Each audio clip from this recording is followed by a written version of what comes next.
এবার নাড়াচাড়া করবো। নাড়াচাড়া করে এগুলোকে মিশিয়ে দিতে হবে ভালো করে।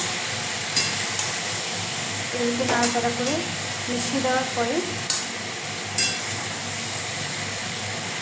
নাড়াচাড়া করে মিশিয়ে দিলাম। নুন, লঙ্কা, হলুদ এগুলো সব নাড়াচাড়া করে মিশিয়ে দিতে হবে। নাড়াচাড়া করে মিশিয়ে দেওয়ার পর 1-1.5 ঘন্টার মতন ঢাকা দিয়ে রাখতে হবে উঁচু আঁচ করে। 1-1.5 ঘন্টার মতন উঁচু আঁচ করে ঢাকা দিয়ে দিতে হবে। ঢাকা দেওয়া হয়ে গেলে তারপর মসুরি ডাল দিয়ে যদি করো ভালো হয়, সবথেকে খেতে খুব টেস্ট হয়। মসুরি ডালগুলো দিয়ে দেবে। তারপর দিয়ে একটু সামান্য জল দিয়ে ঢেকে দেবে। তখন আবার নতুন আস্তে আস্তে জাল দেবে, আস্তে আস্তে জাল ছোটো করে দেবে, আঁচ ছোটো করে দেবে। যখন দেখবেন ডালের মতন হয়ে গেছে তখন নামিয়ে দেবে। ঠিক আছে, ধন্যবাদ। আজ আসি, টাটা।